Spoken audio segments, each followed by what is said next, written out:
Good afternoon, everyone. Mass media refers to a diverse array of media technologies that reach a large audience via mass communication. The technologies through which this communication takes place include a variety of outlets. Broadcast media transmit information electronically via media such as films, radio, recorded music, and of course, television. It really doesn't matter if it's CNN, ABC, NBC, MSNBC, Fox News, and all the other mass media that essentially give us propaganda and quote unquote misinformation to thwart information to control our minds. Now, you may not think this is some sort of mind bending, mind controlling platform where they just giving you information as they see it, but believe me, mass media has an agenda. Now, when we think about mass media, you also have to think that the police and media are two organizations that interact regularly. The relationship can be described as somewhat symbiotic. The media need the police to supply them with information about crime and crime patterns and people who commit those crimes. That's the interest to the readers, listeners, and viewers. So, what news media outlet do majority of you guys listen to and view? Does it control the way you think? Does it control the way you look at things? Because if you don't believe that mass media has any form of propaganda, then you have already been brainwashed. That's right, brainwashed. Because when we look at the movements within the Black community that has been thwarted, deterred, suppressed, majority of that has been by mass media, the same mass media that you guys contribute to, listen to, and view. And I would be a fool not to tell you the truth. So I think it's important to give context what I'm saying without just throwing out random accusations about certain media platforms. So I think it's important that I give you relevance to this. That way you can have something to essentially go off of. And with that being said, I would like to give credit to the author here, Carol Anderson. A lot of the information that I'll be reading here will be some from her book, White Rage. And I think it's very prevalent that you guys go out and support this sister because the information is very insightful and informing for you guys to understand how mass media and law enforcement have essentially duped the Black community time and time again. So with that being said, we need to understand that mass media fan the flames and then some with little to no evidence. News outlets warn that crack, reportedly the most addictive drug known to mankind, as galloping out of the crime-filled inner cities, and as Newsweek, one of the old news media platforms, claim rapidly spreading into the suburbs. The New York Times echoed the refrain identifying epidemic crack use for the Long Island to the wealthier suburbs of Westchester County. See, the media's overwhelming tendency to blacken crack. See, that's what they use. They blacken crack only added to the national panic. Because if you don't understand, ladies and gentlemen, between 1986 and 1987 and 76% of the articles, 76% of the articles in the New York Times, the Chicago Tribune, the Washington Post, and the Los Angeles Times dealing with crack referred to Black Americans either directly or through code words like urban, inner city, etc. Whites were mentioned only 1/3 of the time. The message was clear. The Black Plague, that's right, the Black Plague was coming.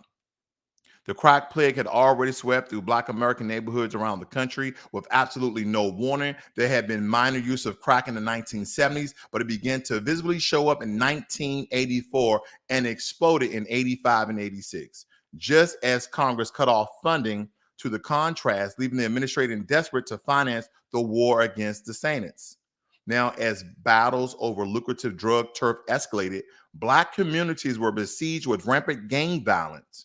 Most had no idea how this crack scourge had arisen or how those who had once toted simple handguns are now carrying AK-47s. How do we go from handguns to AK-47s in urban cities and all other types of automatic and military grade weapons?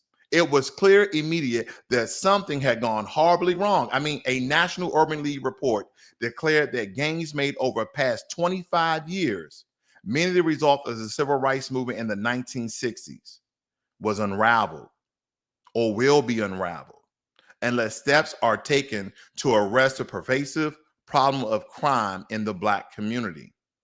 There was a research team from Harvard University and Chicago between 84 and 94 that the homicide rate for Black males aged 14 to 17 were then double the homicide rate for Black males 18 to 24, increased almost as much. I mean, the magnitude of the firepower and the sheer number of killings were in fact critical factors that led Black Americans' life expectancies rates to actually decline.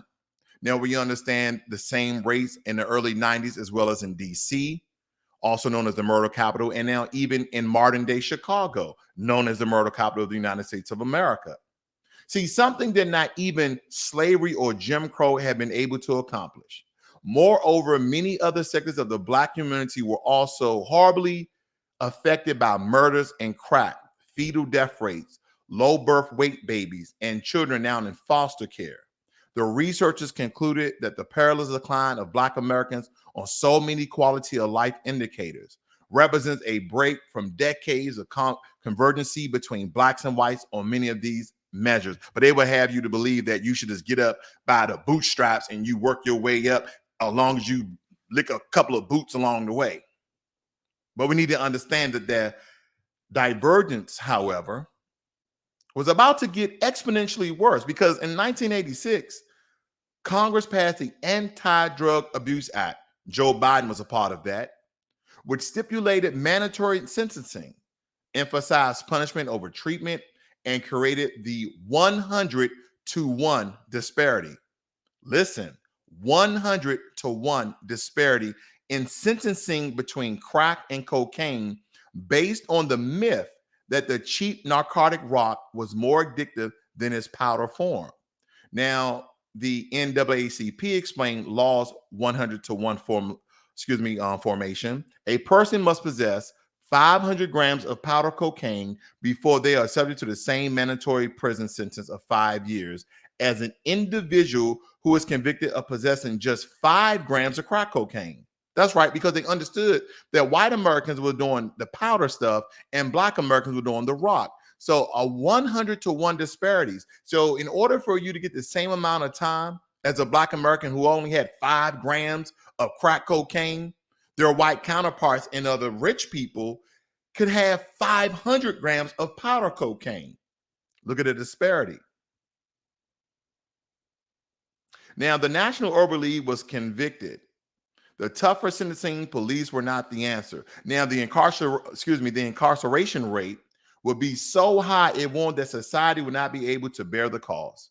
Congress, nonetheless, good old Congress, followed up in 1988 with an even harsher version of the Anti-Drug Abuse Act that instituted mandatory sentencing for even a first-time offense, added the death penalty for certain crimes where drugs were an aggravating factor, and denied housing and other human rights to those whose greatest crime was having a friend or family member in the drug trade even visit. Crimes against humanity. Where is the United Nations? That's right, nowhere to be found. The Supreme Court had played a critical role. The Supreme Court had played a critical role in tightening the noose. A series of cases beginning in 1968, but escalating dramatically in the Berger and Rehnquist eras, legalized racial discrimination in criminal justice system. The court. That's right, the same Supreme Court that they're about to elect or have elected a Black woman. Will that be changed? Clarence Thomas didn't change anything. But let's just go over some of the things that they did back in 1968 so we can see the things that are still occurring today in our law enforcement and by the way of communication and mass media. Now, the court affirmed that police, even though their overall racial bias is well documented, can stop anyone based on something far below the understood threshold of probable cause. Can I say that again, ladies and gentlemen? Because still to this day, the court affirmed that police, even though their overall racial bias is well documented, can stop anyone based on something far below the understood threshold of probable cause. The same thing as we know today as stop and frisk. The court approved racial profiling. The court upheld harsh mandatory sentencing for drug offenses. The court tossed out irrefutable evidence of racial bias in sentencing because of its implication for the entire criminal justice systems and required instead proof of overt visual discrimination against the individual defendant to support a claim of violation of equal protection under the law.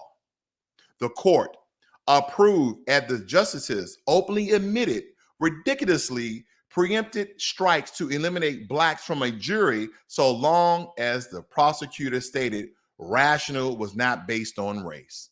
So they can essentially have an all-white jury according to the Supreme Court. The court ruled that police could use their discretion instead of probable cause to search motorists for drugs. Yeah, they could just by discretion. Well, let's stop him because he might have drugs. We know this still happens today. See, I'm showing you how nothing has changed in law enforcement. Nothing has changed in mass media because the propaganda is still revolving and very relevant today. The court found that pretext traffic stops, for example, having a busted tail light or not using a turn signal are a legal and permissible rules for police to hunt for drugs. So there you are, fail to change lane with the turn signal and you get pulled over and here they are searching for drugs. This is all constituted, all allowed by the court. Now, taken together, those rulings allow, indeed encourage the criminal justice systems to run racially amok because what neighborhoods and environments are over policed? The Black community. What environment and communities are under police when people actually need help? The Black community. Now, we need to understand certain things in history, certain things in time, like back in July 23rd, 1999 in Tallulah, Texas. In the dead of the night, local police launched a massive raid and busted a major cocaine trafficking ring, or at least that's how it was billed by the local media, which after having been tipped off, lined up to get the best, most humiliating photographs of 46 of the town's 5,000 residents. All of them were Black, handcuffed in pajamas, underwear, and uncombed bed hair, being paraded into the jail for booking. The local newspaper, the Tallulah Sentinel, ran the headlines, Tallulah streets cleared of garbage. That's what the news wrote for the headliner. Tallulah streets cleared of garbage. The editorial praised law enforcement for ridding Tallulah of drug dealing scumbags. The raid was the result of an 18-month investigation by a man who will be named by Texas Attorney General as an outstanding lawman of the year. Attached to the federally funded Panhandle Regional Narcotic Task Force, based in Amarillo, about 50 miles away from Tallulah, Tom Coleman didn't lead a team of investigators. Instead, he single-handedly identified each member of this massive cocaine operation and made more than 100 undercover drug purchases. He was hailed as a hero, and his testimony immediately led to 38 of the 46 being convicted, with the other cases just wanting to get into the claw court system. Joe Moore, a pig farmer, was sentenced to 99 years for selling $200 worth of cocaine to the undercover narcotics agent, Kizzy. White received 25 years, while her husband, William Cashlove, landed 434 years for possessing 1 ounce of cocaine. The case began to unravel, however, when Kenzie's sister, Tanya, went to trial. Coleman swore that she had sold him drugs. Tanya, however, had video proof that she was at a bank in Oklahoma City 300 miles away, cashing a check at the very same moment he claimed to have bought cocaine from her. This is how law enforcement has, for a very long time, for hundreds of years, have always falsely incarcerated and mistreated and gave misinformation so they can spew the propaganda and misinformation and fake news to everyone so people can be okay in justifying and lynching Black people. And I don't just mean by lynching by the way of a noose. I mean by hundreds of years of incarceration, as stated here, 434 years of possessing 1 ounce of cocaine. Then another defendant, Billy Don Wafer, had timesheets of his boss' eyewitness testimony that Wafer was at work and not out selling drugs to Coleman. That's what his employer said. His white employer said, no, he wasn't out selling drugs. He was at work. And when the outstanding lawman of the year swore under oath that he had purchased cocaine from Bryant, a tall, bushy haired man, only to have Bryant, bald and 5'6", appear in court, it finally became very clear that something was totally wrong. Coleman, in fact, had no proof whatsoever that any of the alleged drug deals had taken place. There were no audio tapes, no photograph, no witnesses, no other police officers present, no fingerprints, but his on the bags of drugs. No records over the span of an 18-month investigation. He never wore a wire. He had absolutely no proof. He claimed to have written each drug transaction on his leg, but to have washed away the evidence accidentally when he showered. This is white tyranny at its best. Additionally, investigation led to no proof of his allegations, and when the police arrested those 46 people and rigorously searched their homes and possessions, no drugs were found.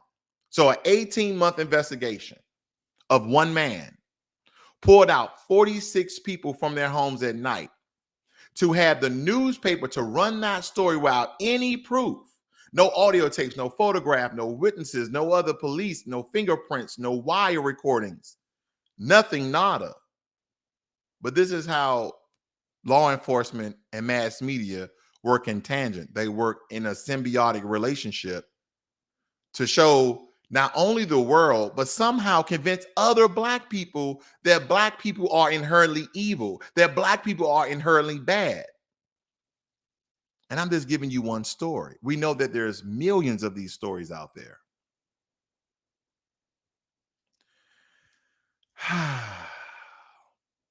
But no drugs were found. No weapons, no money, no paraphernalia, or any other indications at all that the housewife, the pig farmer, or anyone else arrested were actually drug kingpins. What was discovered, however, was judicial misconduct running rampant in the war on drugs in Tallulah, Texas, with a clear racial bias. Coleman perjured himself on the stand when he claimed to be an upstanding, law-abiding citizen. In fact, he was under indictment for theft in his previous position as a deputy sheriff in another county. So they have a criminal working in the law enforcement, as we always see today, reporting crimes that he had no proof of, and then come to find out he himself is a criminal.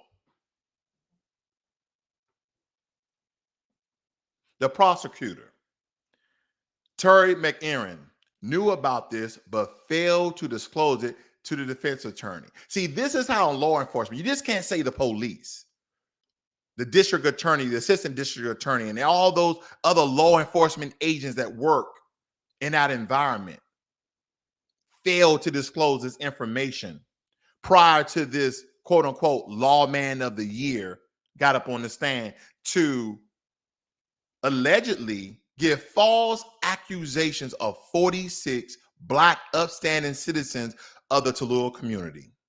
And what did the mass media do? They ran a story stating, Tallulah streets cleared of garbage. Thank you for getting those drug dealing scumbags off the streets.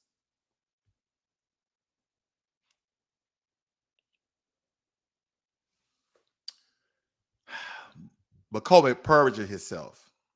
That's right. In fact, He was under indictment for theft in a previous position as a deputy sheriff in another county. See, the district attorney also ensured that there were no Black Americans on the jury in each trial. There were no Black Americans on the jury in each trial of 46 Black Americans being tried, being prosecuted on false accusations with no evidence. Again, ladies and gentlemen, there were no audio tapes, no photographs, no wiretapes, no record of illegal activity, but they still got locked up. Now, Judge Edward Self, who presided over the lion's share of the trials, publicly expressed his support for the prosecutors and sealed Coleman's employment records, including the charge of embezzlement as a deputy sheriff.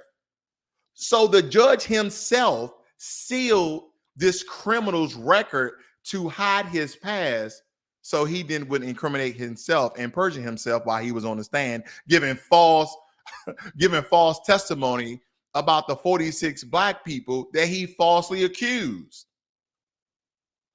Ladies and gentlemen, I don't even need to go to present day. This has been a current and consistent track record of law enforcement and mass media controlling the narrative and painting Black people as the scum of the earth. We have to understand that the judicial malfeasance immediately took on racial undertones. Coleman, a white man who routinely referred to Black Americans as niggers, had accused 10% of the Toluda's Black population of dealing in cocaine based on his word and his word alone. 50% of all the Black men in the town were indicted, convicted, and sentenced to prison. 50%. Now, of the 6 white and Latinos who were arrested in the raid, so I stand corrected, it was 40 of Black people and 6 white Latinos. They all had relationships, family and friends with Toluda's Black community. See, and that's the thing. Anytime Latinos and white people are friends of Black Americans, yeah, they want to get you too. They want to show their white cronies and Latino cronies, you're going to pick a side and it's going to be the white side. You're not going to divest into the Black community. This is how they keep us divided and separated. That's why we don't have any brown friends. That's why we essentially don't have any white riders inside of our communities that will really, really stand up for us. Yeah, they'll get on the road, they'll march, they'll pump their fists. But you don't see any iconic Latinos or white people standing up for the atrocity and the humane treatment of Black Americans.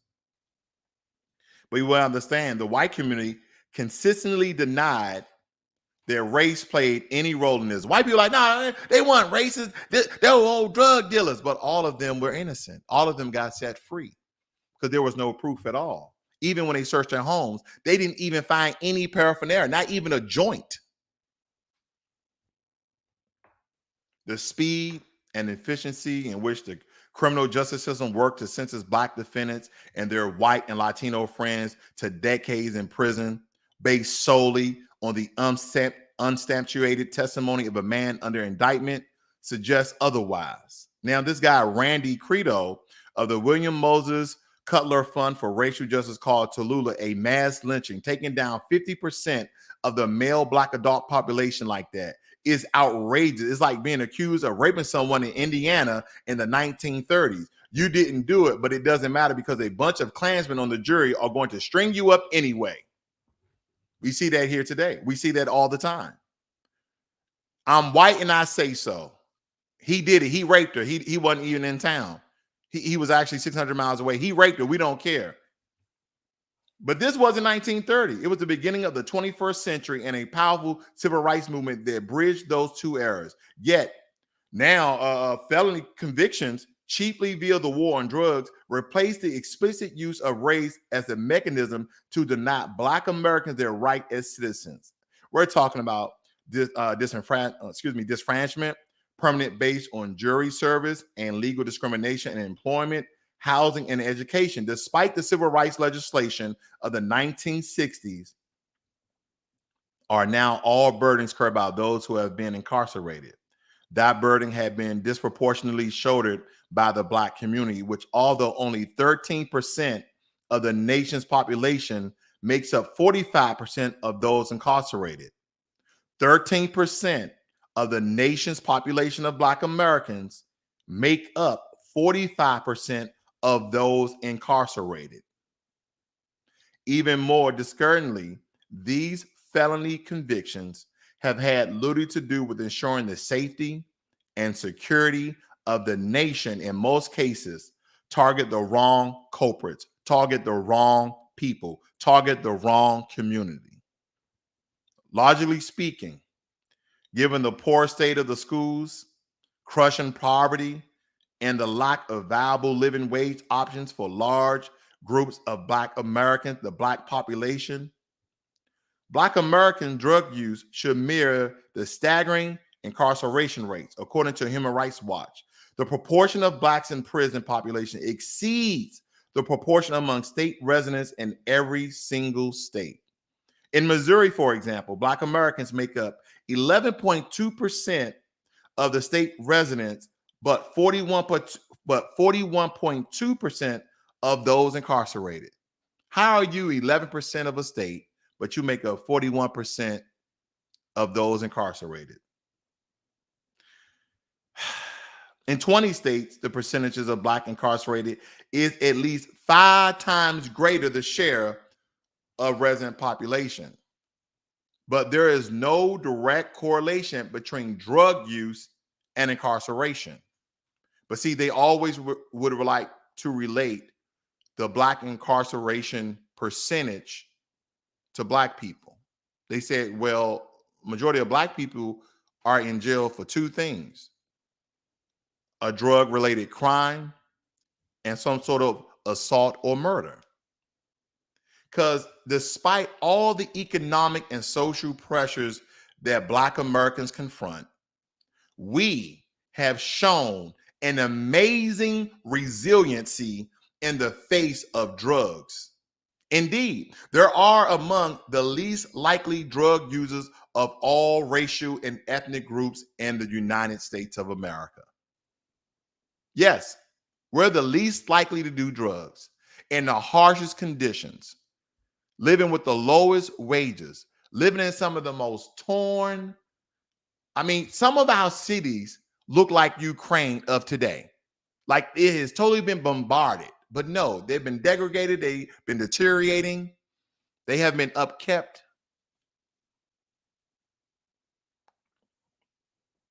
But some people would say, well, you destroyed your own neighborhoods. You know how old some of these ghettos and hoods are? But now they're being wiped away with gentrification. At one point in time, your rent would be $700 for a 2-bedroom apartment with all your utilities included. Now, some of those same neighborhoods are around $1,500 for a 1-bedroom, and you pay for all your utilities.